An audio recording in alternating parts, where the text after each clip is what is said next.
The best part of my job is to teach 101, Econ 101 to incoming students. There's several of you out there. Some of you may be thinking about college. We've got a great ag business program at Iowa State. We place just about all of our students, and they do well financially. They come in with a great work ethic, and my own daughter didn't have a good work ethic in high school. Our joke is she graduated Akuma Matata. But she did ag business and just graduated in May and started with a really nice job in the town of her choice and has a good work ethic now. So I'm really proud of that program. And if you're thinking about going to college, whether you're from Iowa or out of the country or out of the state, it's a really good program. It's started out with $50,000 with a pickup and 100% placement, so you can't beat that. And also they pay me, so it's nice to push my own brand. I've had the pleasure over the years of working with MPPC, with National Pork Board and Iowa pork producers, and have had time to do a lot of travel. I'd also encourage you, if you haven't done that, to take it. It changes your life. It makes you see things differently. I've become focused a lot on China and have been there twice in the last 12 months, and we'll be leaving there again on Sunday. And I'm interested in China because the numbers are big, and when I have a sense for relative size of numbers, and you really, when you've been there and realize that there's 1.4 billion people, it makes you focus. Today I'm going to talk about the U.S., what's going on here, expansion, as you know, a lot about China, and a lot about Europe, with whom the U.S. competes, like in foreign Asian markets. I'll show you some data on how we compete, some pretty formalized data, and then talk about the long-run export opportunity. If I get time, I might talk a little bit about border adjustments. It's an idea that's coming out of the Republican House, and it's intriguing, but hard to get your head around. So if I have time, I'll do that, and if not, I'll skip it. I apologize about the funny accent and the funny name. I grew up in Ireland and was involved in pig production there. Okay, this is one of the other things about Iowa State. We have a really deep pool of swine specialists, whether it's in animal science or in vet or economics. And one of the people I rely on is a guy called Lee Schultz. And he's the person who puts this slide together. He did this for me on Sunday, so it's relatively up to date. And it's a projection of what the gross margin was on hogs. This line is essentially last Friday's close. So everything behind that is history, and everything to the right of that is the future. And as of last Sunday, it looked like we were going to have another decent year in pork production. And that's good news. And then some of my charts are busy, but I'll pull out the essence of them. And if you want copies of the slides, I'll be happy to email them to you.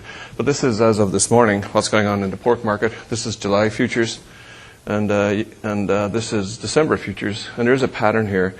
They kind of, late April or so, futures were at a bottom, and then they've come back strongly. And that's true for July and for December. And even this morning, December hogs were up. And so if I was to update Lee's slides for last week, things will be slightly better, but still looks like a profitable year, and people can lock in a margin. Now, first thing in economics, you say, well, if we produce more, the price should be down. But as you can see, we have more hogs coming. This is the history of our March 1st inventories. This was 2014 when we had the PED, and we've come back strongly. And so the question is, how is it we're producing more and we're getting better prices too? And one answer could be weights. Maybe weights are lower than they were. That would explain why we have high prices. This is the history of where weights were. Then this is 2014. We kind of, with the high prices, we kept weights on. And this is this year, right here. So weights are following the same pattern they have for the last 2 or 3 years, and the bottom line is we have more pigs, and they're just as heavy as they were for recently. So we have more pork coming at us, but yet we see these decent prices. How can you reconcile that? Well, if your supply is growing by 3% and your demand is growing by 4%, then that can happen, and that is what appears to be going on right now. Even though we have and I'll just pick one quarter here. This is second quarter of this year, so the production is growing at about 3.4%. Domestic consumption is not growing. although it had a good year in 2015 when we came back from PED. Domestic consumption is flat right now, so something is responsible for a net 4% or more increase in demand. And if you're here, you know what it is. It's exports. And again, the slides are busy. I'll just call out the key numbers. As of April of this year, and we're always a little bit out of date on the trade numbers, exports are up 15%. Now, depending on how you measure exports as a percent of production, it's somewhere between 25 and 30. It depends on whether you include processed pork like frankfurters or spam or variety meats. So you can make the point, if you wish, that we're exporting as much as 30% of our production. And so when you have a 15% increase in a market that's responsible for almost a third of your production, that can explain why prices are high, even though production is high too. And that is where we've got, it is as if we've added 4 or 5% more pork-consuming Americans to our base population. And so that, I think, explains what's going on. I probably don't have enough slides for all 45 minutes, so if I say something that confuses you, or you got a question, or you didn't understand how I pronounced something, just raise your hand and I'll repeat it. Speaking of exports, let's look down the number. With 22% increase in exports to our biggest customer, which is Mexico, 4.8, or almost 5% to Japan, 2% to China, 5% to Canada, 28% to Korea, in Australia 31%, Colombia almost 100%, Philippines 23%, Dominican Republic 29%. A lot of these countries are countries where we have a free trade agreement, and those of you who have heard me speak before will remember that I said whenever we have free trade, we move the finished product rather than the feed grains. And so what we're seeing is the result of work that was done on free trade agreements that's now coming back to the benefit of the industry. Okay, that's the U.S. export picture, almost up to every country, but China is at the margin.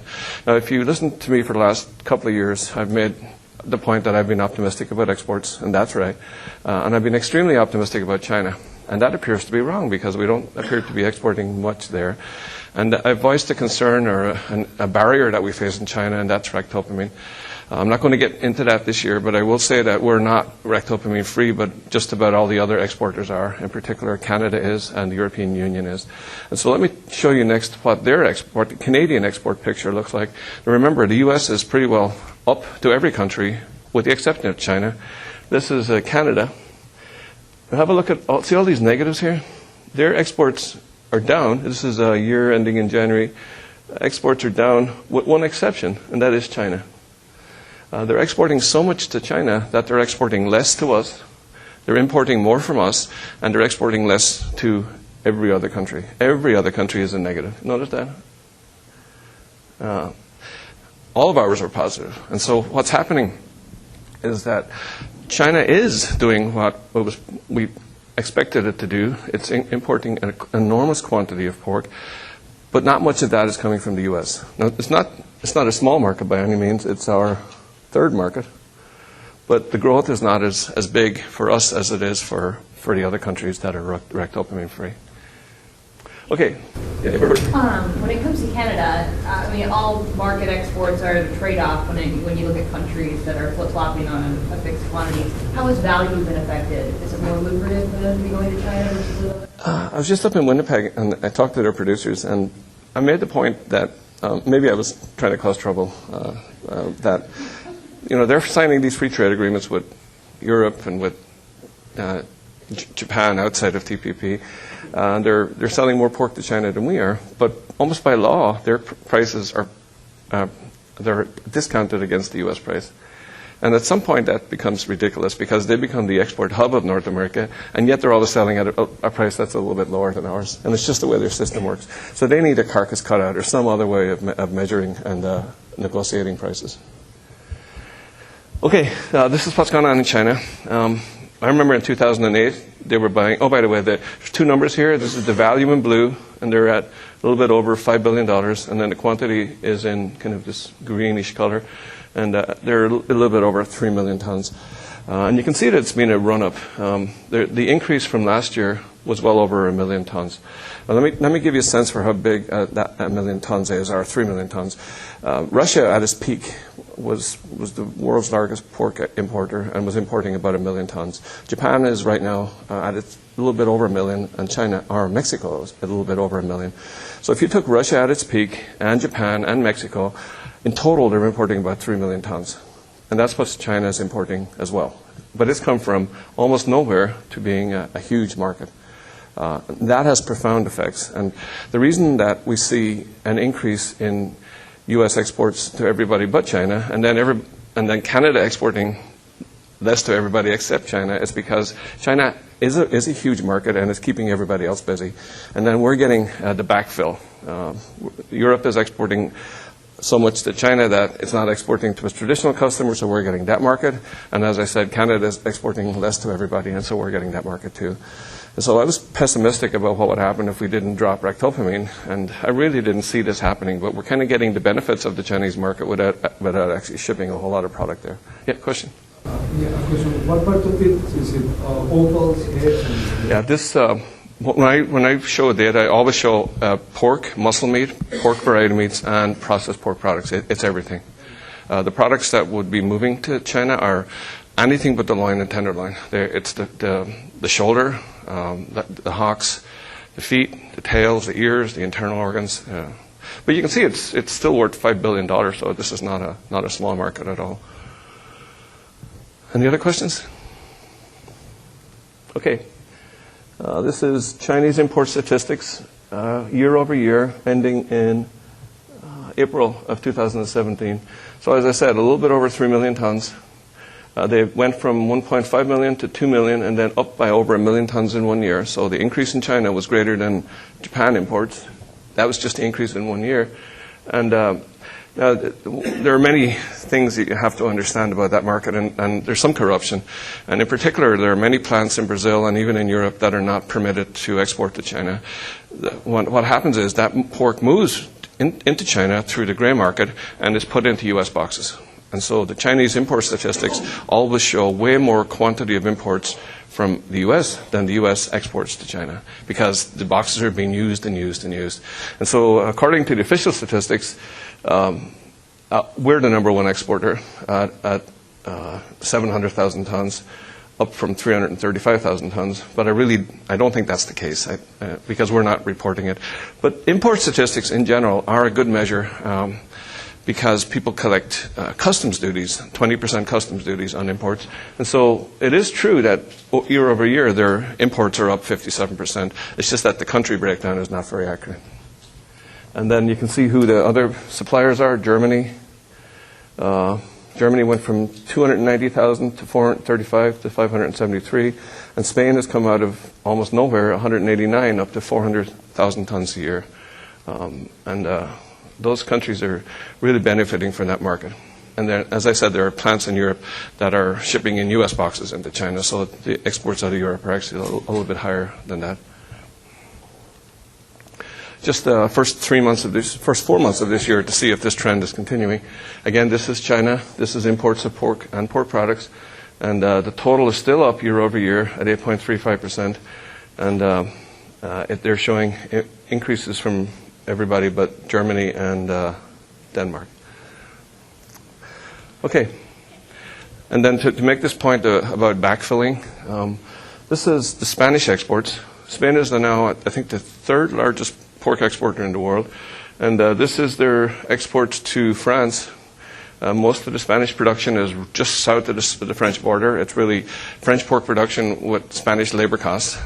It's in the Barcelona region. And their exports to France are kind of declining. Their exports to Italy are flat or a little bit higher. And then if you look at this blue line, this is Spanish exports to China. You can see there's this strong upward trend, and this is on a monthly basis. They're now exporting 40,000 tons a month. So that's 2,020-ton shipping containers, if you can imagine that, just in 1 month from Spain. So it's a huge deal. Germany, the other big exporter out of Europe, you can kind of see this general downward trends to its traditional customers. And then this big run-up that is caused by that Chinese market again. You know, it's a lot of work to get a plant listed, but when you do, you get that drop credit for the feet and the internal organs, and they weren't getting that before this market occurred. And so the value of live pigs in Europe is higher because the pigs contain not just muscle meat, but they contain other products that now have a market in China. Okay, I'm going to talk about production costs. Some of you are probably part of a benchmarking program. Lee Schultz and I represent the U.S. in an international benchmarking program. They meet once a year. Where everybody brings benchmark data from actual pork producers. These are actual records. We've got these huge spreadsheets we fill out, literally hundreds of lines with every kind of productivity measure.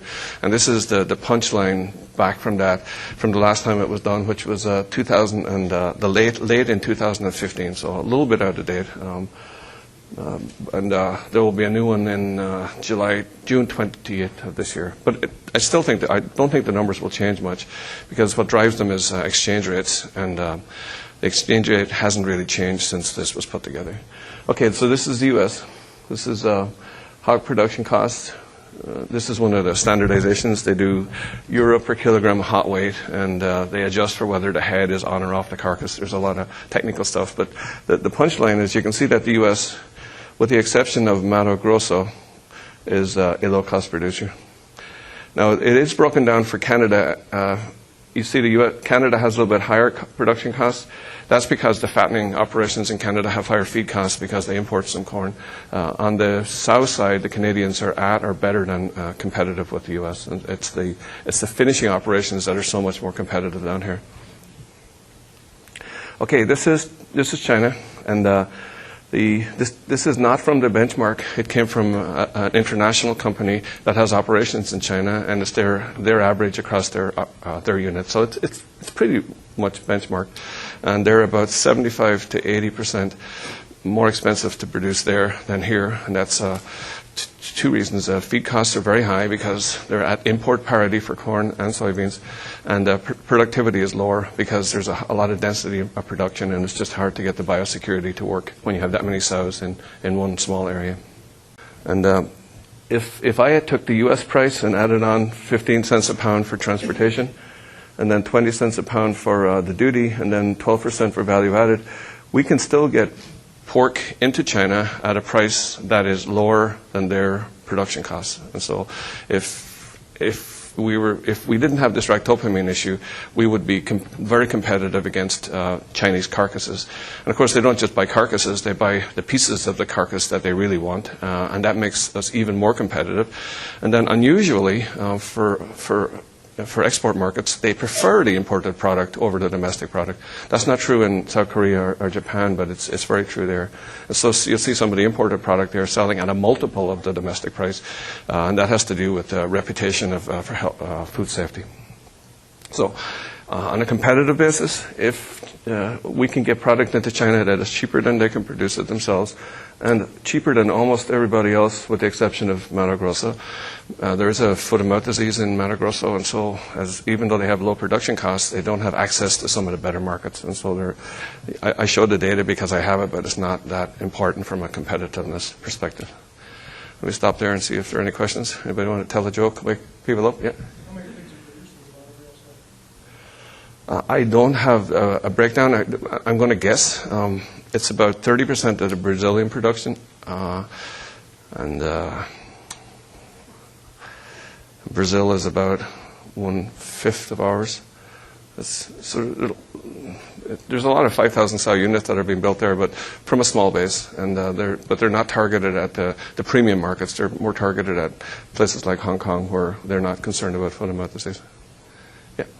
Where would Japan be? Japan will be almost as high as China. Korea will be a little bit higher. South Korea. Other questions? Yeah. Yeah.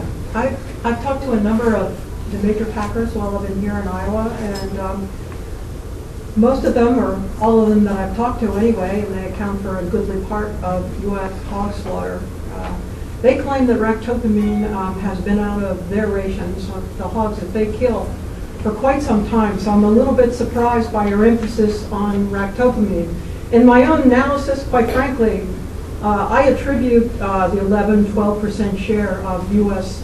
Share of Chinese exports or imports basically to politics. They just don't like us very much. I won't get into politics now. Actually, one of my slides at the end has to do with current politics. That's my own point of view. I will say that I did have a student work on that, and he called producers, and probably called you. You're not one of them. Well, it's hard, but he called a lot of the big units, and his best guess was about 40% of U.S. pork is produced on a ractose-free farm. Many of those farms are supplying two packers. One packer will pay a premium for their ractose-free, and the other one will not. So some of the packers that are not ractose-free are getting ractose-free pigs. And so we're not really making use of all 40%. It's probably closer to 25 to 30% are ractose-free. I think about plants like the Cargill plant. Yeah. That's ractose-free. Absolutely. All the Smithfield. Yeah. They could supply everything Mm-hmm. China would want to buy. Well, yeah. They have some customers that they don't want to let down, but also the Chinese don't want the loins or the tenderloins. I'm not familiar with the kind of bureaucratic hoops that individual plants have to go through to be certified. I don't know. It's really hard for the smaller producers or medium producers who are buying from a feed mill, because the premium they get from the packer has to be enough for that producer to go to their feed mill and ask them to clean out ractopamine and never use it with any of their customers. And that doesn't seem to be happening as quickly as I'd expected it to. But China's our third market, so it's not a small thing. It's just that compared to Canada or Europe, it's not huge.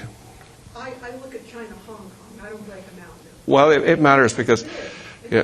It's not a tribute. But when we export directly to China, that money comes back into the U.S. producer's pocket. When we export to Hong Kong, there's a leakage because the customs officials get some of the cash, and so it's not quite as beneficial to ship through Hong Kong. Question? Yeah. The Great Britain, Sweden, Denmark, those places, what's the biggest difference in the cost of production? What are they spending their money on? This one probably stands out. About 40% of the pork in Britain is now outdoors, organic, digging holes in the ground. It's like 1960s. I hope there's nobody from Britain here, but it seems kind of like a museum. And that this is a blend of the two. Sweden has a lot of it has expensive feed, but a lot of animal welfare things. Like the pigs are weaned at 6 weeks, maybe more. Sows are on straw. It's like a beauty parlor up there. Yeah, it's the kind of place you want to be if. Yeah.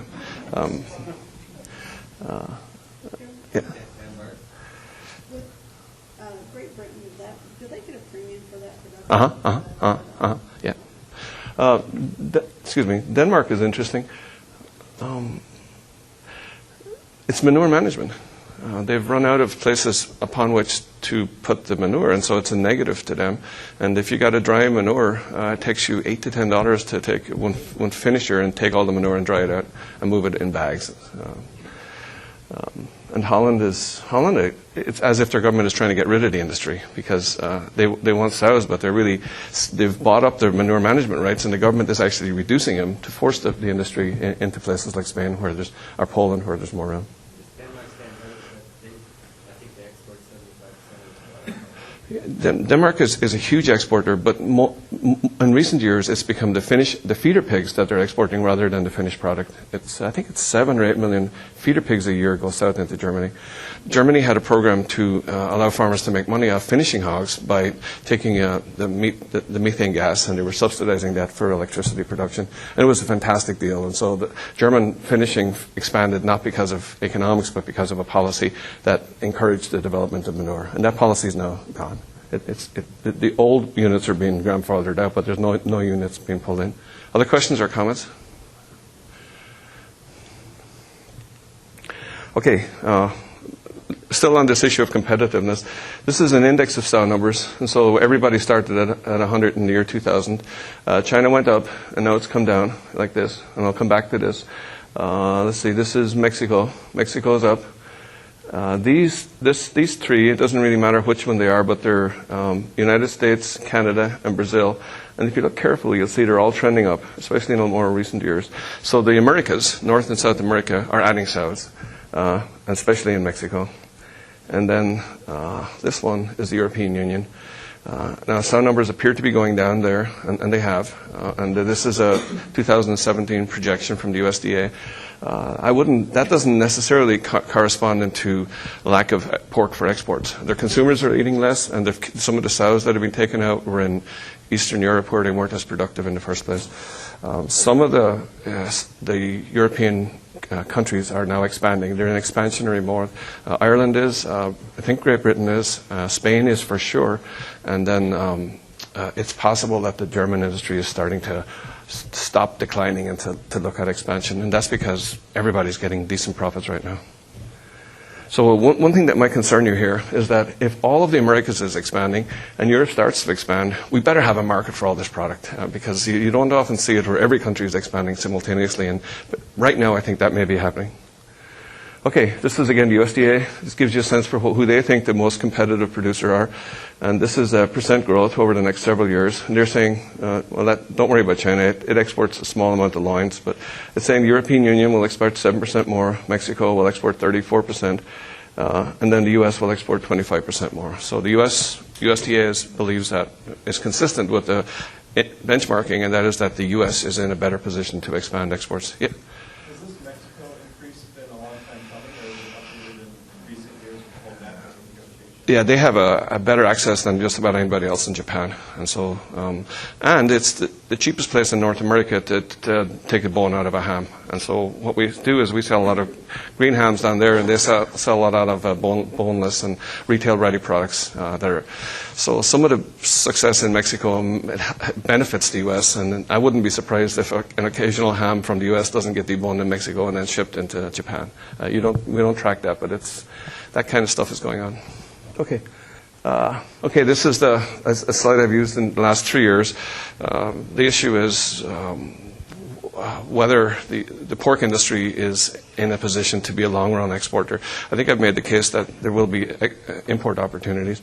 And all this is on this axis is the percent of pork consumed in each country that is imported. So it's like self-sufficiency. And then these are a list of countries. And I picked them because we have some kind of legally binding trade agreement with each of them. And what tends to happen is if there's no trade agreement or no access, then everything they consume is produced domestically. And then when you get an agreement, things happen quickly, and they go from pretty close to zero over about a 10-year period up to 30 to 40% of production is imported. And there's really good economics about that. It's far cheaper to move the finished product and sell only the pieces that customer want than it is to send over a bunch of corn and soybeans. And so long run, there's reason to be optimistic about pork imports in general, and then the U.S. Looks good as a competitive supplier as far as I can tell. Okay, I want to come back to China now. And spend about 5 slides on this because I think it's the future. Either this market shuts down and we have way too much pork, or it stays where it is or even expands a little bit. I can't make that call. I'm going to give you the data that I have to let you make the call yourself.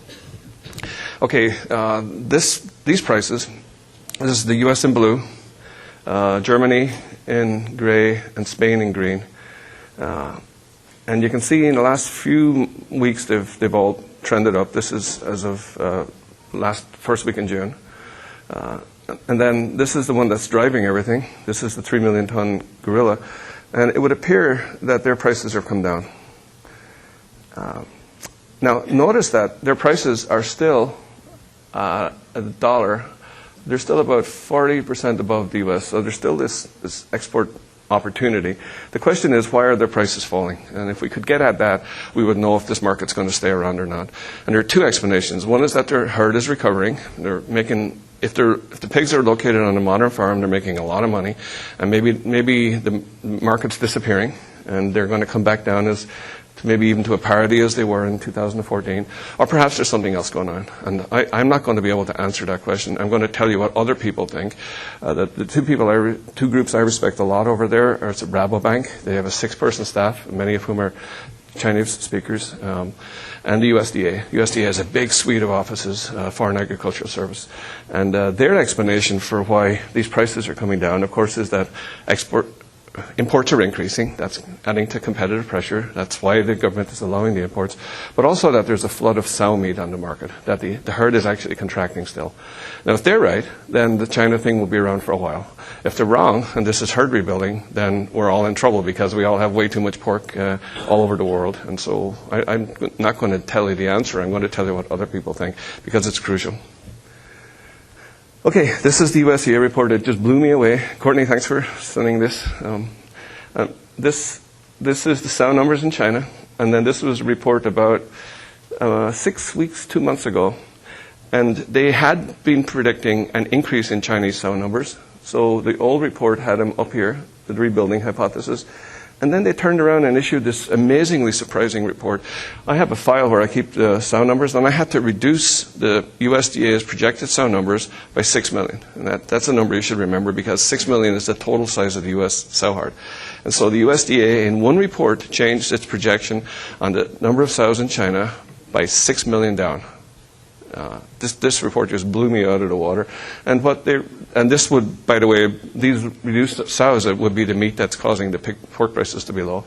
And now they instead of having about 52 million head, they're talking about 52 million sows. They're talking about 38 million sows, and they're saying there just won't be enough pork.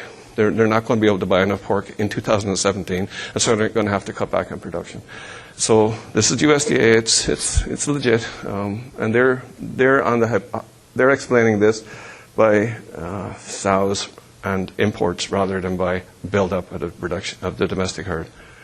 Now I want to talk about why that might be happening, and I've got two stories. Question? Yeah. Yeah, one question. I've heard some Chinese officials saying that big producers are growing very fast. Small producers are going out of the business, so that's why they're decreasing the number of sows. Mm-hmm. That's what I'm going to talk about next. So let me, I've been going there for 30 years. So 30 years, it was all backyard production. Then about 12 to 15 years ago, you saw regional Communist Party officials go to selected pork producers and say, would you like some land upon which to build a 100 sow operation or a 300 sow operation? Remember, the government owns the land there. And so 10 years ago, you see these modern operations with 100 sows, and invariably they were located at the edge of a city. That was good because the manure then could go outwards onto farmland and be manure, be fertilizer. Well, what happened? You couldn't get land elsewhere unless you were a hog producer. So you asked for 8 acres of land and you used 4 acres for hogs, and then you built apartments on the 4 acres. Some of the biggest, most prosperous developers, like the New Hope Group, started out as hog producers. But that was how they got the land upon which to build the apartments. Okay, so the apartments then grew near the facility, and then eventually they grew around the facility. Now you've got this 100 sow operation essentially in the middle of the city with nowhere to put the manure. And one way to get rid of manure is to put it in the river, but Chinese people don't want that anymore, and so they're starting to push back against that. And one way to get rid of dead pigs is to put them in the river, and people are pushing back against that too.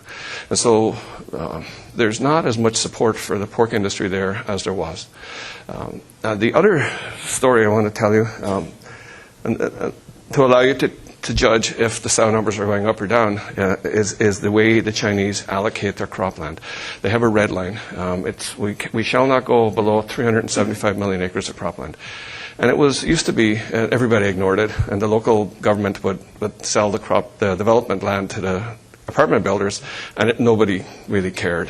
Well, that went on, and China started to buy more and more, and so now it's really strict about enforcing the red line on cropland. And the rule is, if you're going to use an acre of land for apartment building in Beijing, you've got to create an acre of land somewhere else. And it can be in any province, and they're trading these permits to develop land among provinces. And I first became interested when I talked to a professor in February of this year. He'd been home to his rural community, and they built a skyscraper with modern condos. And I was like, he couldn't understand this. In rural China, why would you build a 30-story condo building? And the answer was, the developers in Beijing needed to create a crop acre, so they took down these farmhouses and then created cropland, and then got to transfer that property right to Beijing, where the farmer's going to live while they're living in the high-rise condo. So that was a story, and I was kind of questioning it. It seemed strange. And then our Secretary of Agriculture, Bill Northey, was just over there, and he took this picture.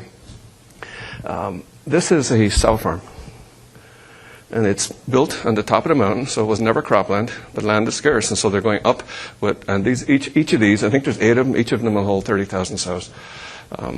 There are other barns being built at a height of 12,000 meters because they don't want to locate new facilities on cropland anymore. And if you remember your economics class, there's also the opportunity cost. If you're sitting on a 4-acre patch in the center of Beijing with your pig building, you're starting to think, maybe I should sell this and get out of pigs and sell it to the developers who can have that right. So this is really worth watching because it increases the capital cost or the opportunity cost of the land upon which livestock are located. So that's one thing to watch for. This is something I used last year. Excuse me. But again, Courtney, thanks. But there's apartment buildings right here. So this was one of those sow farms that was built on the edge of a city. They sold some of it for apartments. The apartment owners got fed up with it. There was dead pigs in the water. There was manure in the water. And so the local government went in and forcibly closed the facility. And that is happening all over southern China. And there's millions of pigs that are being pushed out because of that. That they're just located in the wrong place. That Hunter-South facility should have been up here to begin with. They're trying to develop them up here, but all the facilities that are down here are essentially mislocated. And so the combination of expensive land for development and lack of community support for farms that are in the wrong location, may be explaining why the USDA and Rabobank is predicting continued declines in Chinese sow numbers. That's the key. If we can get the answer to that, we'll know if we can absorb all this extra pork. Questions about that first?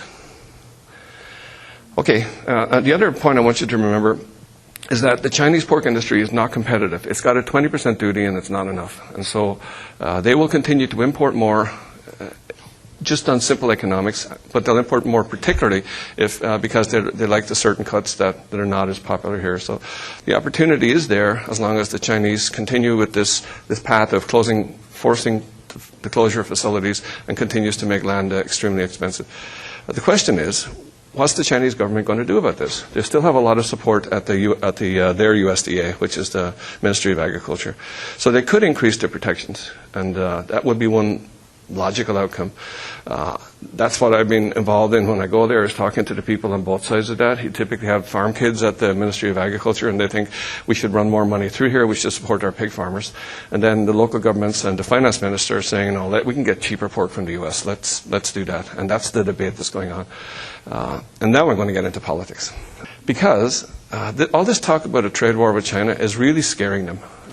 And it's giving the protectionists the upper hand. The protectionists in the Ministry of Ag. And consumers just hate the thoughts of relying on other people's food if there's a potential that there's going to be a trade war. You may remember when Jimmy Carter cut off the grains for Russia. Russia will never again depend on imported food. They got burned once.